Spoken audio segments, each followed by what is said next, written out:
My name is Christopher Peter and welcome to the Christopher Peter Review.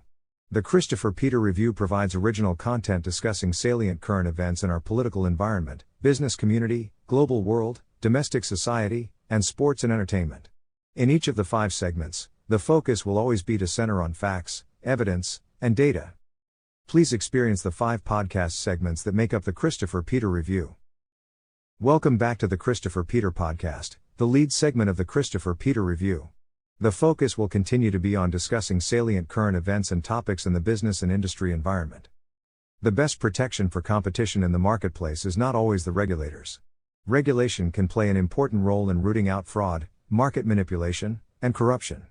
But it does not really create the incentive for new entrants. And regulators should not serve that interest. Many times the competition in markets is best regulated by the potential opportunities seen by sustained success by a long-time market leader that provides a target for prospective providers to enter that space.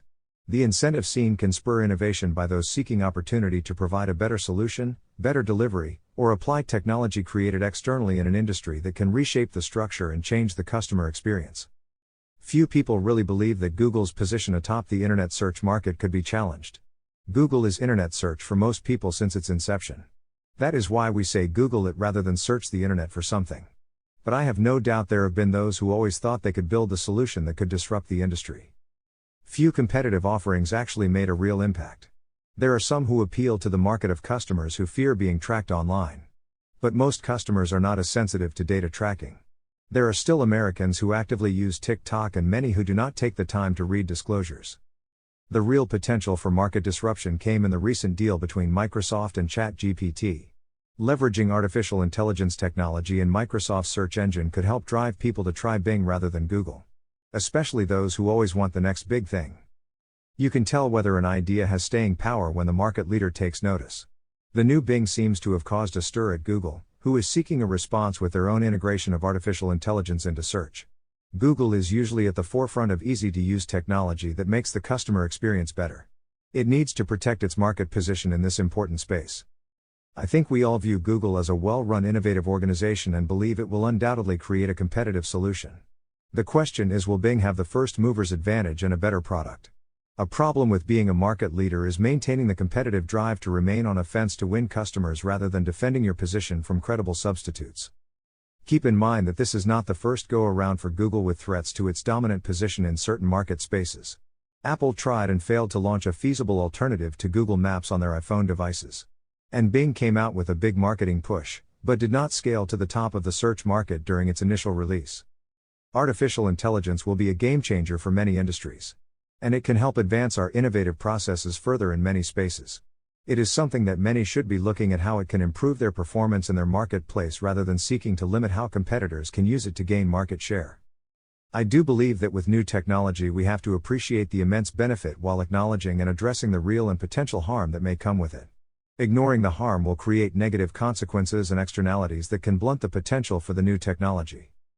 Consider how social media was a disruptor in the market for communication, changing how people connected and communicated with one another.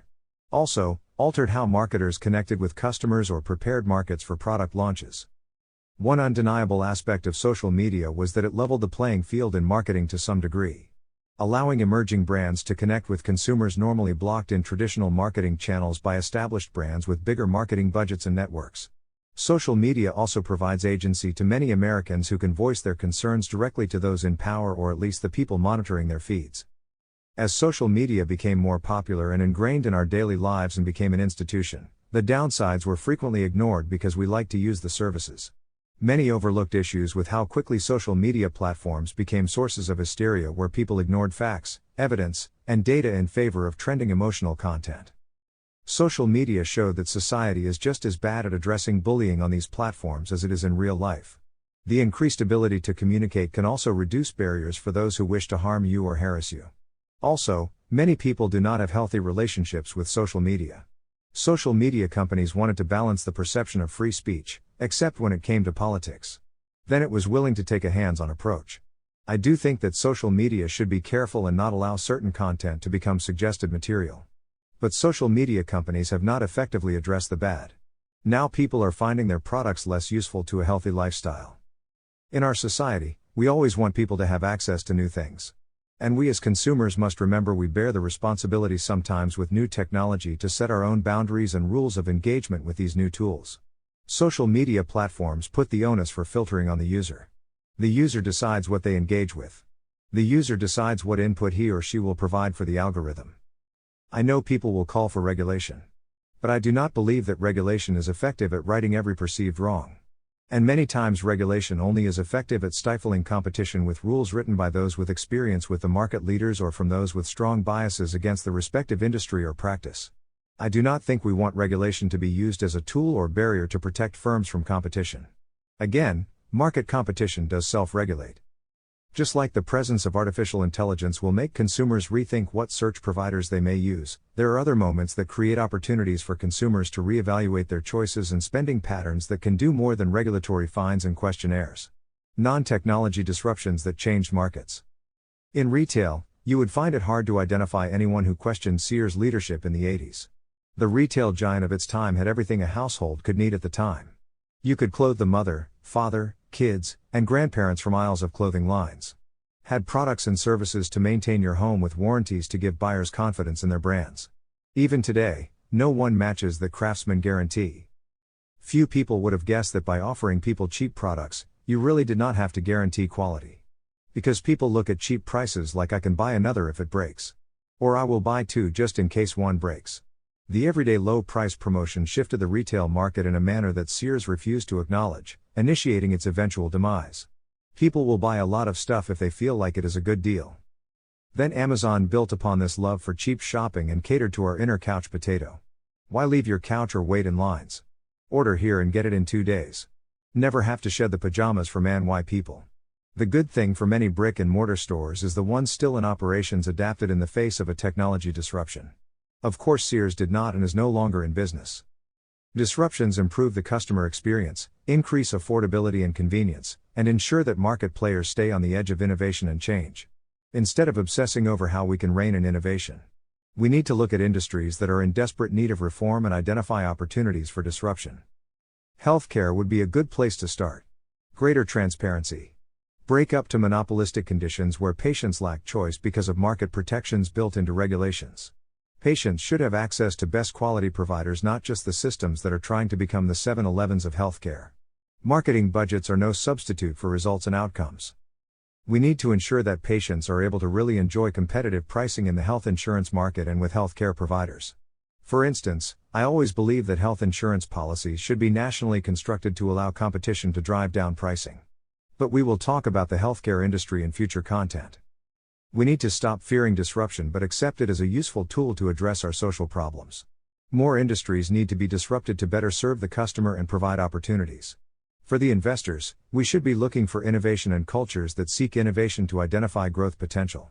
See the opportunities to invest in budding companies or pull money out of companies that may go extinct. Please continue to visit the Christopher Peter Review at www.crcreview.com. I thank you in advance for your viewership and look forward to our next discussion. Welcome to CRC Sports, where we discuss salient current events in the world of sports and entertainment. I think sports to some degree imitates life or provides inspirational lessons that can be applied outside of the arena into our daily lives.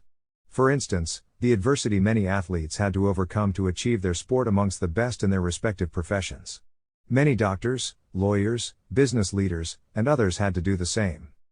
Many of whom may have been drawn inspiration from seeing their favorite star achieve what seemed like a daunting task or overcome what appeared like unwinnable odds. I am sure there are many of our favorite athletes who drew inspiration from seeing parents provide for them and their families in spite of unfavorable situations in life. So it makes sense that sports and life intertwines. Networks like ESPN make the intersection of life, culture, and sports a staple of their platform, it seems. Many times they look at stories from the cultural perspective of the players and the environment they came from. It is important to try to see a topic from all sides, perspectives, and points of view. Otherwise, you may miss opportunities to identify solutions. At the same time, it is important to understand that perspectives may provide insight but not an excuse for clear violations of universally accepted standards of social behaviors and public safety. I do not think that it is appropriate to try to blur lines of morality using cloaks of false narratives driven by racial hysteria. I will get right to the point.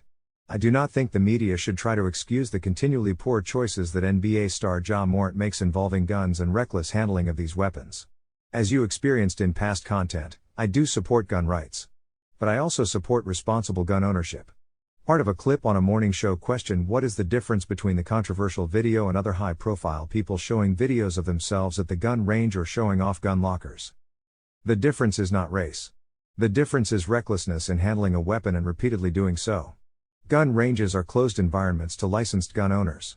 Gun lockers are the responsible manner that any person regardless of background would store their guns responsibly.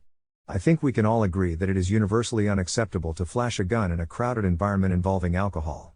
I think we all agree that it is universally unacceptable for anyone to be waving a gun in a driving automobile. At the same time, I think we can be compassionate in our response to the incident because we must understand that change is not an overnight occurrence. Ja Morant is a superstar talent who is working to get better structure in his life. There will be bumps on the road. Obviously, he will need to understand that he needs to not allow those around him to tape him and post videos on their social media. And he needs to understand that you should not be openly handling a gun. Especially in modern-day America with the number of recent gun-related incidents that headlines the news broadcasts. Probably in the past, prior generational athletes might have done the same, but there was no social media to expose them. But we all operate in the moment and time of our own respective society. Now is not the time to reckless handle guns in situations that are not acceptable. People are sometimes overly loyal to their friends and family to the point that they do not set boundaries. Since he is the breadwinner of the group, Morant needs to understand he has more to lose than those around him that are posting videos. Albeit the original video was his own doing. But people around him should also understand the need to protect the person picking up the bill. Try to be the voice of reason. People of all backgrounds sing along to their favorite songs.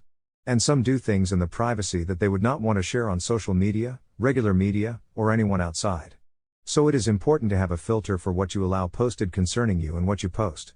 Especially if you are a brand. Is posting a video going to overall help your brand or cause more harm than good to your brand? That is the question you must always ask before pressing record and sending. There are many situations in society where culture cannot completely excuse behaviors. Our experience and understanding of a particular culture may help us to empathize with why the bad decision was made. But we cannot ignore the act. Whether it is reenacting your favorite song or saying an offensive word because it was the norm of your generation, we need to ensure the person understands their role behaviors that are reckless, dangerous, and harmful and accepts the need to do better in the future. Much is made of this event because of the past one, the suspension, and the acknowledgement by Morant himself that he needs to be better. We need to remember our paths towards change will have bumps in the road. Hopefully this is just a momentary blip that will lead to another inspirational story of redemption that can inspire future generations. The real issue in the video involving Ja Morant is not with gun ownership. The Constitution clearly affords people the right to bear arms. There are reasonable restrictions and safeguards in place, which may be a source of debate. But that is not this conversation. We assume that he is in compliance with the rules and regulation with acquiring the weapons in the videos. Both the strip club and the recent one. Some sports pundits attempt to blur the lines of the issues by evoking politics into the issue. Taking issues with politicians who support gun rights and how they send holiday cards or accept campaign donations. Staged photos and funds to protect constitutional rights is not the issue. The issue is not with gun ownership, but the responsible handling of guns and behaviors that conflict with employer agreements. It is perfectly legal to drink alcohol in America in accordance with rules and regulations. People will find it distasteful to drink alcohol while working or in certain situations. There are things that are perfectly legal but when distastefully done can be a detriment to society, communities, or one's employer. I agree with those who are pointing out that there is not a crime here.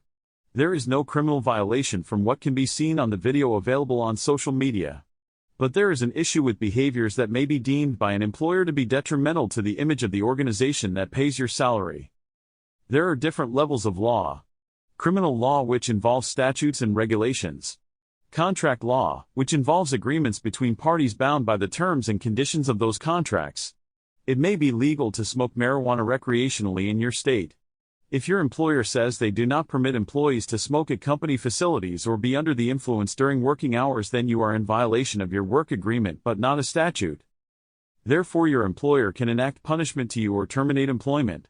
The party that will decide Ja Morant's employment consequence is the NBA. They may deem that this video connects an employee under contract with behaviors detrimental to their brand and issue punishment according to their rules and regulations. I do not believe the hysteria and irrelevant banter is fair or accurate for the viewers to get a clear picture. John Morant should not be the face of gun violence issues we face in society. But he should understand the role his actions may play in connecting his brand and his employer to those issues. We can deflect or dilute the reality of the situation. At the same time, we cannot make it more than what it is. We thank you for experiencing this edition of CRC Sports here on the Christopher Peter Review. Welcome to the CRC Conversation on the Christopher Peter Review, where we discuss leading current events impacting our economy, public policy, and society. The topic of illegal immigration is one that will always be an issue, simply because there is not a political will to resolve it. The idea that we can ignore it or wish it away is not based in reality. The government's inability to secure our border and maintain an orderly immigration system is a direct shirking of their responsibility to keep America safe and foster a society built around the rule of law. America needs immigration, but we need an immigration system that affords society the ability to vet who is coming in. We need a regulated immigration system? I think we all agree with that notion. But emotion can cloud sound judgment at times. Some people hear the word border security and automatically feel there is a negative connotation. Feel like there is some form of discrimination. The reality is that border security is essential. We cannot allow people to simply decide they want to cross our national lines and then draw upon our economic and social resources. This became clear and obvious when Republican governors sent illegals to progressive-run cities who made their communities sanctuary cities. Yet, they are not liking the impact the flood of illegals have on their budgets and government services. I think that helped make the point but also helped facilitate the problem even more. The federal government should not play any role in aiding and abetting people who are breaking laws. States should not be either. Yet, they are when illegals are moved around in the darkness of night. Or bused to sanctuary cities. Then the American taxpayers pay higher prices to cover the cost and gain lower quality services because the systems are stretched thin. This is not a sustainable path forward, and one that we should not continue to kick down the road. We barely can fix our schools, infrastructure, and safety, yet we are picking up the tab for people who are sending their ill-gotten gains overseas to bolster foreign economies. One can argue that their labor does help our economy. There are jobs that some Americans will not do or are not worth the minimum wage pay rate to compensate someone to do. But the status quo is not working. We have talked about solutions before. Guest worker programs that allow migrants to legally enter, work in these positions, then return home and come again next season. We cannot pretend that issues do not exist with illegal immigration and ignore security risks and the real consequences that we see in terms of drug trafficking and human trafficking. At the end of the day, Americans are picking up the costs other nations should be paying for their own citizens. Ideally, the nations sponsoring these illegal migrations should see their foreign aid reduced to offset the cost. Nations that allow illegal caravans to cross their borders should pay the cost Americans incur. That is only fair. Right? If these nations are receiving considerable money being transferred, then we need to reduce our aid to them. I do think we should offset the aid. That should not be controversial. There are real costs being incurred by illegal immigration. Those nations from where the illegals come from should bear those costs. At the very least, it will spark change in those nations to make a real effort to assist in reducing the problem. In their leaders' eyes, the illegals are no longer their problem or one less person they have to worry about. Then the money sent back home to what we believe will be given to their families is money that will be spent in their economies. But is this money going to the families or funding organizations facilitating illegal immigration networks? That is a question to consider as well. Most people want to turn a blind eye to the issue. It is an uncomfortable topic for most. Creates such strong emotion. But it is important to understand that most Americans want immigration. Just a legal system where the rules apply equally to all. The current broken system affords benefit to those who break the rules and jump the line. Those advocating for open borders are not doing so with a full understanding of what that entails. The proponents of open borders are attempting to leverage a traditionalist approach in saying that there used to be no laws restricting immigration. The progressive argument that now laws are in place and they need to be enforced.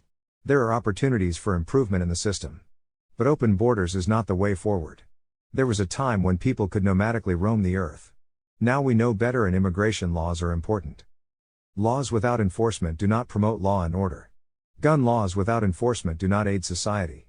Laws meant to prevent murder, violent crime, and other socially unacceptable behaviors are not effective when not enforced. We should question why progressives are consistently on the side of the wrongdoers, where they try to normalize bad behaviors. Normalize drug use as a means to end the drug crisis. Instead, we see more overdoses and death. They want to normalize crime by exaggerating racial issues. Now we have more crime. Normalize illegal immigration, and now cities and communities are overwhelmed and unprepared. Whose side are they on, and why do the good people always suffer at the hands of the dangerous fringe? The common result of thinking with emotions and not intellect.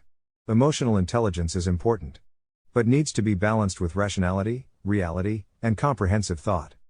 We may sympathize with the plight these individuals are trying to escape. Impoverished socialist nations are oppressive, dangerous, and not suited for quality of life. But we do not remove or excuse the responsibility of one to do the right thing and follow the proper processes and protocols. The ones who do the right thing are the ones who should always get top priority. We all support immigration. Legal and regulated immigration that affords opportunity and preserves safety. I thank you all for experiencing this edition of the CRC Conversation. Make sure to come back next week to experience more here on the Christopher Peter Review. Welcome to the CRC Society, where we debate salient current events taking place in our society. The principle of free speech is foundational to our society. In this edition of CRC Society, Adriana and myself will discuss whether or not people truly appreciate the principle of free speech in a manner where people can truly speak their mind in social environments.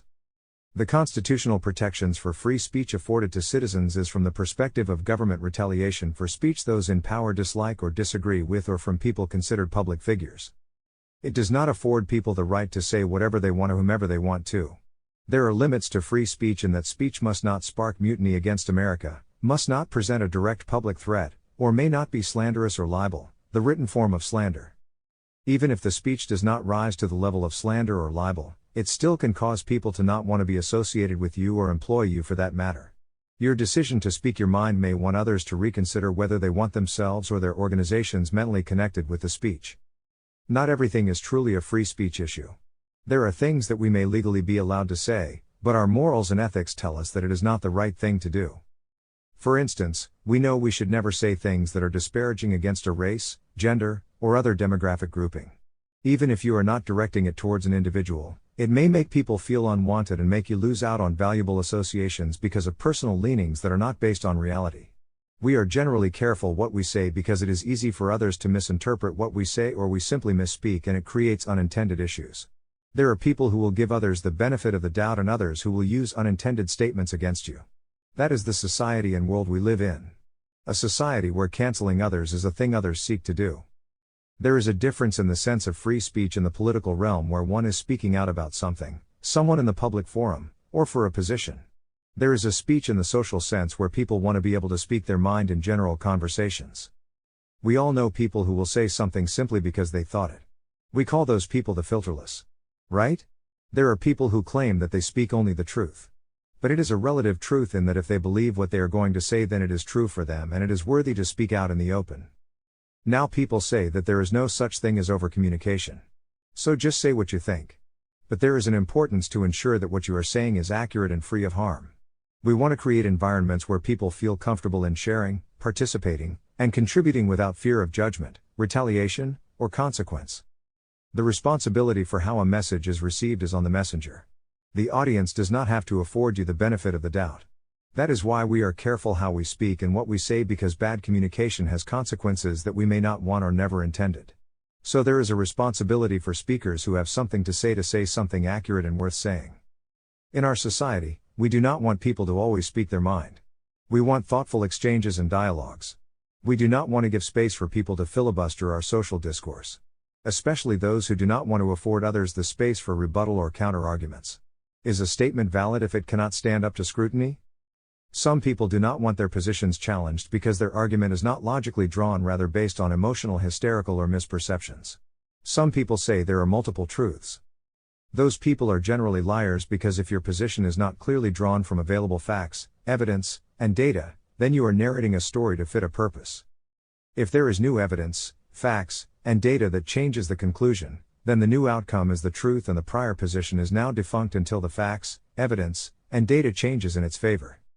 I guess one could argue then that there is relative truth, relative to the facts, evidence, and data used to reach the conclusion. But the conclusion should not be relative to the person's emotions. Emotions are not facts. The main problem with social media is how much of the content aimed at influencing how people view important issues and topics is based on emotional hysteria. The short posts or content use selected data to draw an emotional response, where people feel falsely validated if the piece goes viral. People engage with content and question how it makes them feel instead of why should I believe what I just experienced. This happens in everyday conversations as well. We generally determine whether a person is trustworthy based on how we feel about what they said rather than if we feel it is valid. Then we somehow feel justified to be angry that we believe something that was false or misleading. I think we do not really want people to speak their mind, but to be mindful of how we speak and ensure the message we put out there is the right message and is crafted in the best possible manner for people to receive the message as intended. Live from the other side of this rabbit hole. This is Adriana. I am kidding, of course.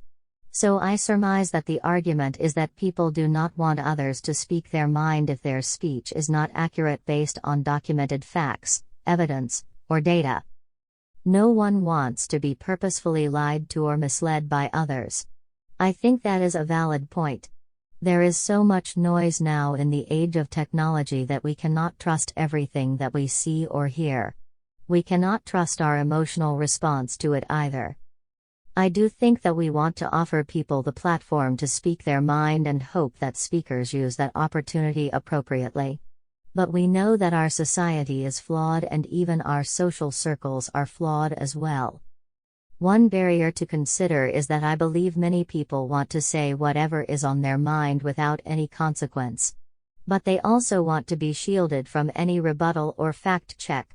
The person who says something and then leaves the room, for example. We want to speak our minds, but you cannot tell us we are wrong or question our intentions. If we think so, therefore it is. We all know people who cannot never admit they are wrong. Yet they have the loudest voice in the room. No person is right all the time, and sometimes there is an asymmetric information gap. You hold a certain position because of the information you read, but expansive research could change your conclusion. Also, how we reason can impact our conclusions and how far we go to defend them. There are two types of reasoning, inductive and deductive. Both are useful in the right circumstances. Inductive reasoning is where you look at an array of data and draw a conclusion. Deductive is where you seek to prove a predetermined position with data that supports it. Deductive reasoners will probably feel the need to defend their position because they have a select set of facts that prove their perspective. The counterargument is ignored because the select data set is of more importance. An inductive reasoner will look at the available facts, evidence, and data to draw a conclusion. Because they looked at everything available, they will reason that their conclusion is irrefutable. I think people can be a little of both.